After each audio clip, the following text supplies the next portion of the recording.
GR number 223810 August 2, 2023. Ang kasong ito ay nagugat sa banggaan ng mga motor na nangyari sa pagitan ng isang Yamaha Krypton motorcycle na minamaneho ni Ronel at isang Suzuki Raider motorcycle na minamaneho ni Rob. Naganap ang sakuna noong ika-27 ng Hulyo taong 2009 sa Tagbilaran City, partikular, sa intersection ng CPG Avenue, isang daan o highway, Cal City Street patungo sa Silangan, at Benigno Aquino Avenue, dating Airport Road, patungo sa Hilagang Kanluran. Gaya ng inaasahan, may magkasalungat na bersyon ang prosekusyon at depensa kung paano nangyari ang aksidente. Ayon sa prosekusyon, noong gabi ng ika-26 ng Hulyo taong 2009, kasama ni Nilda ang pamilya ni Lino sa Tagbilaran City. Bandang 1 AM ng ika-27 ng Hulyo taong 2009, nagpa siya si Nilda na umuwi. Inalok ni Ronel na iuwi siya gamit ang isang Yamaha Krypton na motorsiklo. Habang binabagtas nila ang CPG Avenue, at pagdating sa panulukan ng CPG Avenue at Cal City Street, biglang tumawid sa CPG Avenue mula Cal City Street ang isang rumaragasang Suzuki Raider motorcycle, na walang plate number, na naging sanhi ng banggaan ng dalawang motorsiklo. Sina Nilda at Ronel ay tumilapon bilang resulta nito. Si Rob ang driver ng Suzuki Raider motorcycle na nakabangga sa Yamaha Krypton motorcycle ni Ronel. Walang driver's license si Rob at walang plaka ang kanyang motorsiklo. Hindi siya nagbigay ng tulong kay Nilda o sa pamilya ni Ronel. Dahil sa banggaan, parehong dinala sa Galers Hospital sina Ronel at Nilda. Si Ronel, dahil kritikal ang kanyang kondisyon, ay inilipat sa community hospital. Noong ika-27 ng Hulyo taong 2009 ng alas 9, namatay si Ronel dahil sa kanyang mga pinsala. Samantala, inilipat si Nilda sa family hospital kung saan nagbayad siya ng P19,533.50 para sa mga gastusin sa pagpapagamot. Ang kanyang mga sugat ay gumaling sa loob ng 7 hanggang 14 araw. Ipinahayag ni Lino, kapatid ni Ronel, na binayaran niya ang lahat ng gastusin sa ospital, libing, at burol para sa kanyang kapatid, kasama na ang bayad sa abogado sa halagang P99,587.67 at P85,766.15. Si Ronel ay may isang propesyonal na lisensya sa pagmamaneho at ang Yamaha Krypton na motorsiklo na kanyang minamaneho ay nakarehistro. Pinatunayan ni Ben, isang habal-habal driver, ang testimonya ni Nilda. Idineklara niya na malapit siya sa St. Jude Hospital nang makita niya ang isang Suzuki Raider na motorsiklo na tumatawid sa CPG Avenue nang hindi humihinto sa intersection, at pagkatapos ay bumangga sa isang Yamaha Krypton na motorsiklo. Ganito naman ang bersyon ng depensa. Noong ika-27 ng Hulyo taong 2009, bandang 1:10 ng umaga, minamaneho ni Rob ang kanyang motorsiklo sa kahabaan ng CPG Avenue kasama si Lopo bilang kanyang backrider. Pagdating sa intersection ng CPG Avenue, sumenyas siya ay kakaliwa. Ngunit biglang dumating mula sa kanyang likuran ang isang humaharurot na motorsiklo na minamaneho ni Ronel, kasama ang backrider na si Nilda, at tinangkang overtake ito na naging sanhi ng banggaan ng dalawang sasakyan. Ang insidente ay nasaksihan ng maraming tao na nasa paligid at kinapanayam ng rumespondeng pulis na pumunta sa lugar upang magsagawa ng investigasyon. Dahil sa insidente, nagtamo si Rob ng mga pinsala at nasira ang kanyang motorsiklo. Nagpresente si Rob ng mga larawan bilang ebidensya na nagpapakita ng mga pinsala sa kanyang motorsiklo, na nasa kaliwang bahagi nito. Ayon kay Rob, tinatanggihan nito ang pahayag ng prosekusyon na nagmula siya sa Cal City Street, dahil kung paniniwalaan ang bersyon ng prosekusyon, magkakaroon sana ng pinsala sa front wheel na bahagi ng motorsiklo ni Rob, ngunit wala ito. Ayon kay Rob, binabaybay talaga niya ang CPG Avenue, ngunit nang kakaliwa na sana siya sa Benigno Aquino Avenue, nabangga siya ng humaharurot na motorsiklo ni Ronel. Dinala rin sa ospital si Rob at doon niya idineklara na nabangga siya ng humaharurot na motorsiklo. Si Dr. Santos, ang dumadating na manggagamot ni Ronel sa community hospital, ay nagpatotoo na, batay sa mga tala at kasaysayan ng pag-amin ni Ronel, gayon din ang mga panayam na kinuha sa mga taong kasama niya, si Ronel, pagkatapos na, mag-inuman kasama ang kanyang mga kaibigan, ay nagmaneho ng kanyang motorsiklo kung saan nabangga niya ang isa pang motorsiklo. Idinagdag niya na si Ronel ay lasing o amoy alkohol na hininga, nang siya ay masuri sa ospital. Si Lopo, isang may hawak ng lisensya sa pagmamaneho, sa oras ng sakuna, ay backrider ni Rob ay isa pang testigo.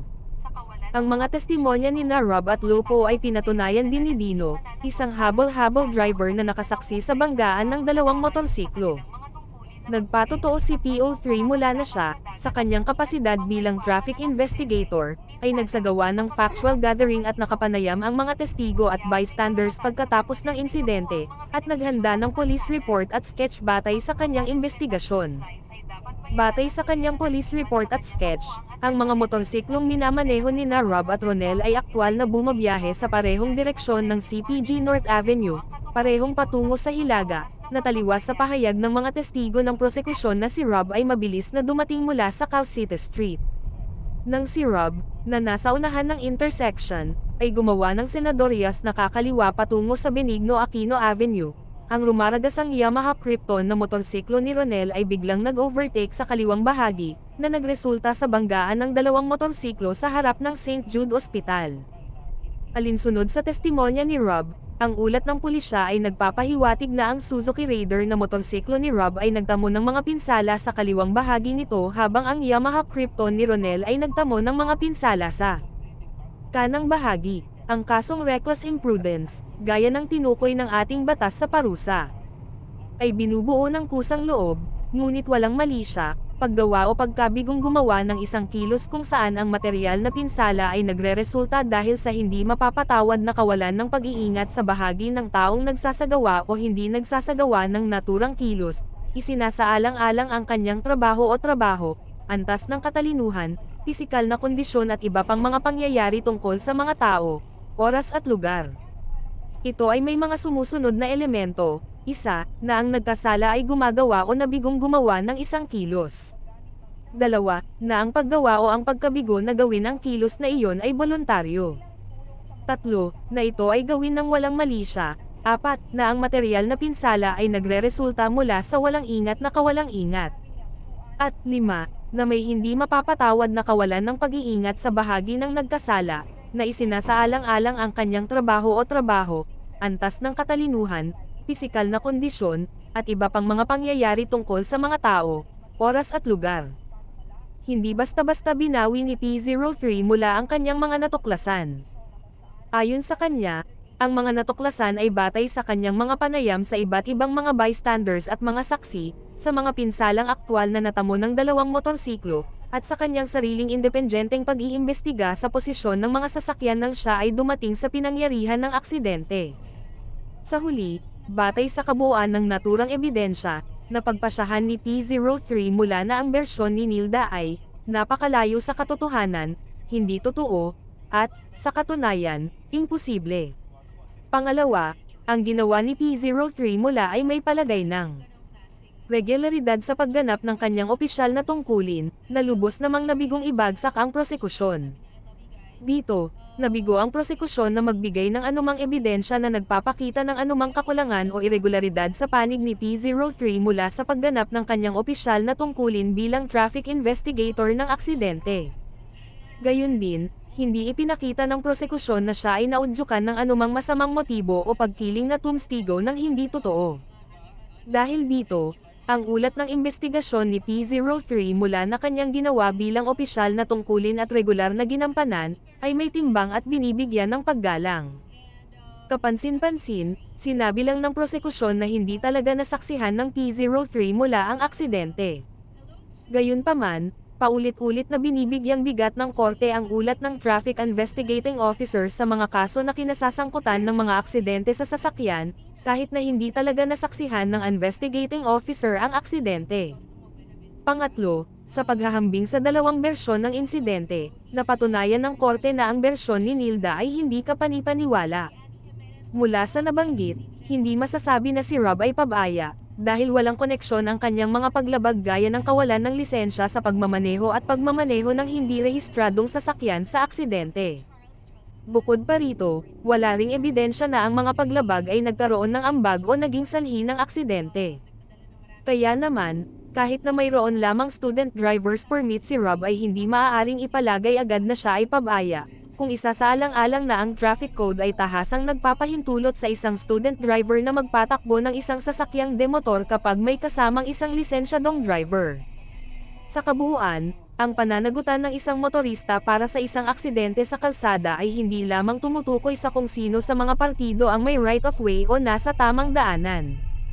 Sa halip, ito ay tumutukoy sa iba't ibang mga kadahilanan na kinabibilangan, bukod sa iba pa, ang mga kaugnay na distansya at kani-kanilang bilis ng mga sasakyan, o kung sino sa mga partido ang may huling malinaw na pagkakataon na maiwasan ang aksidente. Upang makatiyak, sa kasong reckless imprudence laban sa driver, ang kapabayaan ng taong nasugatan o kung sino ang nagmamaneho ng sasakyang demotor ay hindi bumubuo ng isang kumpletong depensa. Gayunpaman, totoo rin na ang paghatol ay dapat nakasalalay sa lakas ng ebidensya ng prosekusyon, at hindi sa kahinaan o sa kasong ito, ang lakas ng depensa. Nabigo ang prosekusyon na patunayan na si Rob ang may kasalanan. Ang prosekusyon ay hindi rin napatunayan na si Rob ay gumawa ng hindi mapapatawad na kawalan ng pag-iingat sa pagmamaneho ng kanyang motorsiklo, at hindi rin napatunayan na ang kanyang umano'y kapabayaan ay ang legal na dahilan ng pinsalang inirereklamo. Batay sa mga nabanggit, hindi rin ibibigay ng korte ang paggawad ng danyos na pabor kina Nilda, Lino, at mga tagapagmana ni Ronel dahil nabigo ang prosekusyon na patunayan na ginawa ni Rob ang aktong inirereklamo.